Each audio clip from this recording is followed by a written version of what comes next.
Hello everyone, so welcome to the new episode. So आज हम देखेंगे कि यूएसडी सीएचएफ का ट्रेड रिकैप। हालांकि उससे पहले मैं एक बार दिखा देता हूँ आप लोगों को। कल यहाँ पे मैंने टॉप डाउन एनालिसिस शेयर किया था। यहाँ पे क्लियरली मैंने क्या लिखा है, we can expect a sharp momentum in USD CHF. Okay, उसके बाद यहाँ पे मैंने आपको चार्ट भी शेयर किया था, ये वाला चार्ट। एंड उसी के साथ मैंने खुद भी एंट्री लिया था, वो भी आप लोगों के साथ डिस्कस किया था। एंड उसके बाद यहाँ पे 5000 प्रॉफिट में चल रहा था। बाद में यहाँ पे भी मैंने अपडेट किया था कि बहुत ही ज़्यादा शार्प मोमेंटम दे रहा है। एंड इस लेवल पे मैंने अपना जो स्टॉप लॉस है वो ट्रेल करना सही समझा। एंड अल्टीमेटली यहाँ पे 14,000 पे जब मैंने ट्रेल किया था, तब मेरा जो ट्रेलिंग स्टॉप लॉस है वो हिट हो गया। अल्टीमेटली अगर आप देखोगे तो अगर मैं होल्ड भी करता तो भी मेरा जो ट्रेड है वो अल्टीमेटली टारगेट दे देता। तो मैंने होल्ड क्यों नहीं किया, वो भी उसका भी रीज़न हम जानेंगे। एंड तो स्टार्ट करते हैं एनालिसिस। तो यहाँ पे हम क्लियरली देख सकते हैं कि मंथली टाइम फ्रेम पर यहाँ पे हमारे पास एक फेयर वैल्यू गैप अवेलेबल है, जो कि एक स्ट्रॉन्ग फेयर वैल्यू गैप है। क्योंकि अल्टीमेटली अगर third candle small range candle बने एंड ऑपोजिट डायरेक्शन पे कोई अगर फेयर वैल्यू गैप क्रिएट ना हो, तो वो हमारे लिए एक strong fair value gap consider किया जाता है। दूसरा, सेकेंड कैंडल जो है वो एक स्ट्रॉन्ग एक्सपेंशन कैंडल भी हमें दिख रहा है। तो ये भी एक साइन है कि एक स्ट्रॉन्ग फेयर वैल्यू गैप हम कैसे फाइंड आउट कर सकते हैं। उसके बाद यहाँ से क्या हम एक्सपेक्ट कर सकते हैं, यहाँ से सिंपली एक्सपेक्ट कर सकते थे कि ये जो मंथ है, ये कैंडल जस्ट अभी मंथ का क्लोजिंग ही चल रहा है, तो obviously after closing of this month यहाँ पे आएगा, दिन अपसाइड मूव करेगा। लेकिन ऐसा हुआ नहीं। कैंडल ने यहाँ पे अगर हम वीकली टाइम फ्रेम पे देखते हैं तो यहाँ पे एक स्मार्ट मनी डाइवर्जेंस क्रिएट किया है।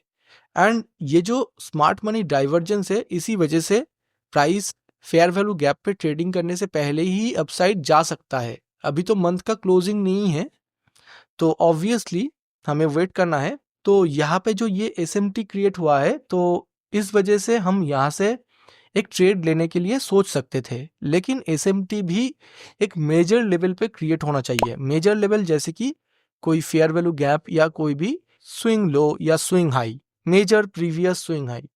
तो वीकली पे यहाँ पे हमें दिख रहा है कि एक स्विंग लो हमारे पास अवेलेबल था। तो इसके बाद जब हम डेली पे मूव करते हैं, तो डेली पे भी ये जो वीकली एसएमटी है वो और भी क्लैरिटी के साथ हमें दिख रहा है।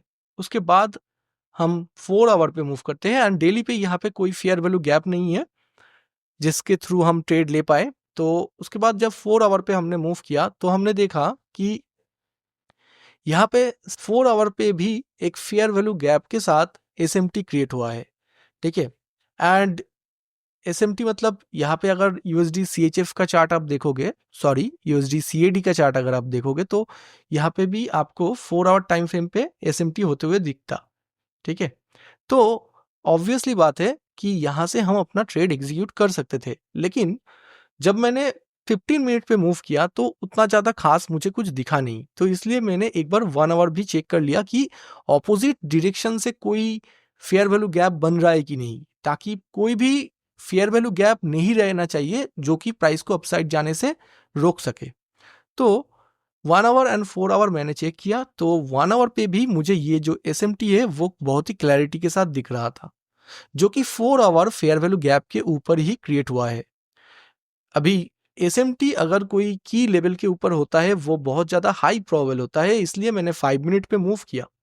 5 मिनट पर मूव करने के बाद भी हमें दिख रहा है कि 5 मिनट पे भी इस लेवल पे एसएमटी हुआ है। हालांकि इसी कैंडल से भी मैं ट्रेड ले सकता था यहाँ से, लेकिन थोड़ा सा और ज़्यादा कंफर्मेशन के लिए मैंने क्या किया, थोड़ा सा यहाँ पे आप देख सकते हो एक इन्वर्जन लेवल है हमारे पास, एंड कैंडल ने प्रॉपरली एक स्ट्रॉन्ग कैंडल के साथ इन्वर्जन के ऊपर क्लोजिंग दे दिया।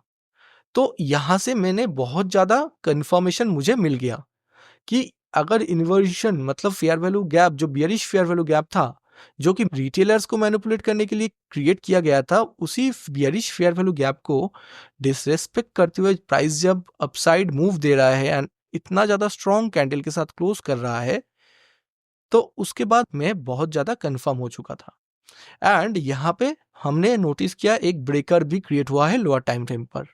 तो मैंने यहाँ से ही एंट्री लिया क्योंकि प्राइस जब यहाँ तक मूव कर चुका है तो इतना ज़्यादा रिट्रेस करने का चांसेस लो हो जाता है। इसलिए मैंने सोचा कि ब्रेकर से ही मेरा एंट्री एग्जीक्यूट होना चाहिए। ट्रेड प्लेस करते टाइम थोड़ा-सा और भी नीचे आ गया था तो मुझे थोड़ा-सा अच्छा प्राइस में ये बाय करने को मिला। अभी यहाँ से मैंने ऑलमोस्ट ट्रेड लिया था एंड जो एसएल है वो मुझे यहाँ तक रखना चाहिए था। लेकिन मैंने थोड़ा-सा एसएल इस इन्वर्जन के नीचे ही रखा क्योंकि इसको सपोर्ट करने के लिए ब्रेकर भी है एंड ये जो इन्वर्जन फेयर वैल्यू गैप है वो भी है। तो ऑलरेडी मेरा जो 1:2 है वो थोड़ा-सा नीचे मतलब थोड़ा-सा आगे ही हिट हो गया था। इसलिए 1:2 के बाद मैंने ट्रेल करना ज़रूरी समझा। और दूसरा रीज़न है कि मेरे पास कल थोड़ा-सा टाइम भी कम था, इसलिए मैंने थोड़ा-सा जब शार्प मोमेंटम आ रहा है मार्केट में, क्योंकि अगर आप 4 आवर टाइम फ्रेम या डेली टाइम फ्रेम पे देखोगे, तो जब मार्केट अपसाइड जा रहा है यहाँ से, तो मार्केट में यहाँ पे कुछ भी ऐसा फेयर वैल्यू गैप या कुछ भी नहीं है, जो कि प्राइस को अपसाइड जाने से रोक सके। यहाँ पे जाके हमें एक ये तो फेयर वैल्यू गैप मिटिगेट हो चुका है, तो यहाँ पे ऑलमोस्ट एक एरिया है जो कि प्राइस को रोक सकता है, जिसको हम as a order block treat कर सकते हैं हायर टाइम फ्रेम पे। लेकिन इससे पहले प्राइस को रोकने के लिए कुछ था नहीं, तो मेरे हिसाब से शार्प मोमेंटम देना चाहिए प्राइस को। तो यहाँ पे आप देख सकते हो जब मैंने ट्रेड लिया तो नॉर्मली हमारा जो ट्रेड होता तो वो ब्रेकर से ये जो बॉडी दिख रहा है यहाँ तक होता एंड 1:2 का टारगेट ऑलमोस्ट यहाँ पे होता। तो आप देख सकते हो एक ही कैंडल के अंदर मार्केट ने वो तो अचीव करके दे ही दिया अल्टीमेटली, अगर आप होल्ड भी करते। और अगर मैंने थोड़ा-सा टाइट ट्रेलिंग किया था तो उस वजह से मेरा 14K पे प्रॉफिट बुक हो गया और मेरा ऑलमोस्ट 7-8K का ही रिस्क था। तो यहाँ पे आप देख सकते हो ऐसे हमने ट्रेड लिया है and multiple times different time frame के अंदर यहाँ पे एसएमटी भी आपको देखने को मिला है। ठीक है? कोई डाउट है तो पूछ सकते हैं आप लोग।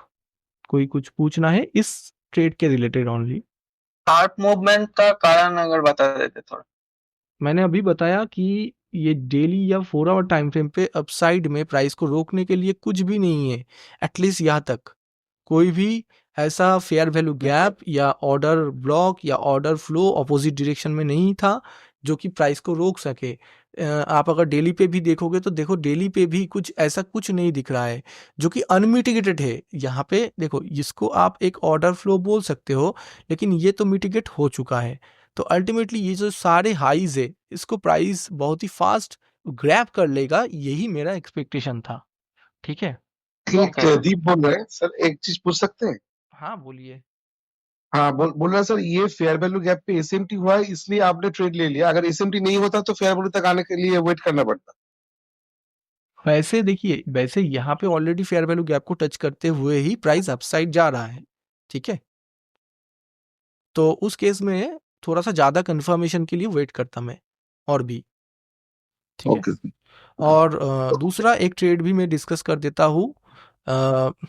यहाँ पे आप देखिए जो 4 आवर का फेयर वैल्यू गैप क्रिएट हुआ है AUD USD में, यहाँ से SMT हुआ है एंड इस वजह से प्राइस फेयर वैल्यू गैप को मिटिगेट करने के लिए नहीं अपसाइड में मूव किया। ठीक है? एंड इस रीजन के वजह से प्राइस ने ये फेयर वैल्यू गैप को मिटिगेट नहीं किया and ultimately price down side आ गया। एंड आप देख सकते हो यहाँ पे अगर मैं 15 मिनट पे जाता हूँ तो 15 मिनट पे यहाँ पे ये जो SMT लेवल है वहां से प्राइस ने डाउन साइड मूव किया। तो बहुत सारे एंट्रीज आप ले सकते थे। पहली बात तो ये जो ऑर्डर ब्लॉक क्रिएट हुआ है यहाँ से भी एंट्री लिया जा सकता था। इस केस में आपका स्टॉप लॉस एंड टारगेट थोड़ा सा लंबा हो जाता, लेकिन उसमें कोई दिक्कत नहीं है क्योंकि अगर हम हायर टाइम फ्रेम को भी देखें, अगर हम वीकली को देखें या मंथली को देखें, तो अल्टीमेटली प्राइस डाउन साइड है and ultimate draw on liquidity जो है वो इस लेवल पे है। क्योंकि यहाँ पे अगर आप थोड़ा सा ऑब्जर्व करोगे ये वीकली टाइम फ्रेम को, ये जो फेयर वैल्यू गैप है इसी के अंदर प्राइस ने ये लिक्विडिटी को स्विप किया एंड डाउन साइड मूव कर रहा है। तो ऑब्वियसली ड्रॉ ऑन लिक्विडिटी थोड़ा नीचे है, तो हम ले सकते थे ये वाला ट्रेड जो मैंने पहले बोला। एंड उसके बाद आप देखिए NZD USD में सेम कंडीशन है। ठीक है? NZD USD में भी सेम कंडीशन क्रिएट हुआ है। देखो 4 आवर में SMT क्रिएट हुआ है, ऑब्वियसली बात है AUD USD के साथ ही SMT होगा। एंड यहाँ से अगर आप देखो 15 मिनट पे, तो आप देख सकते हो 15 मिनट में मार्केट ने प्रॉपरली लिक्विडिटी को ग्रैब किया, इन्वर्जन किया, ठीक है, एंड उसके बाद एक फेयर वैल्यू गैप भी क्रिएट किया एंड ब्रेकर भी क्रिएट किया। इतने सारे कन्फर्मेशन है। तो इस केस में हम अपना एसएल को यह बॉडी तक नहीं रखेंगे, ये इन्वर्जन के ऊपर रखेंगे, क्योंकि ऑलरेडी प्राइस को रोकने के लिए fair value gap, breaker block, inversion सारे लेवल्स हमारे पास अवेलेबल है। तो यहाँ से हम बहुत ही ईजिली ये ट्रेड कैप्चर कर सकते थे। आई होप कि क्लियर है आप सबको। Yes sir. क्लियर है। तो आप देख सकते हो हमारा जो एंट्री मॉडल से डिफरेंट काइंड ऑफ मॉडल जो है अल्टीमेटली बहुत ही अच्छी तरीके से काम करता है, लेकिन प्राइस बिहेवियर को समझना बहुत ही ज़रूरी होता है, ठीक है। अगर आप प्राइस बिहेवियर को बहुत अच्छे से समझ जाते हो, जो कि हमने कैंडल साइंस जो क्लास है उसमें बहुत ही डिटेल में डिस्कस किया हुआ है, तो ऑलरेडी आपका बायस क्लियर है। तो अल्टीमेटली डिफरेंट एंट्री मॉडल जो है वो बहुत ही परफेक्ट तरीके से काम करता है। एंड ये सारे ट्रेड्स मैंने आपको लाइव दिया है, राइट? हाँ। ऐसा नहीं कि हो जाने के बाद मैं बता रहा हूँ, सारे ट्रेड्स मैंने आपको लाइव शेयर किया था, ठीक है। तो अभी इस वीडियो को एंड कर लेते हैं।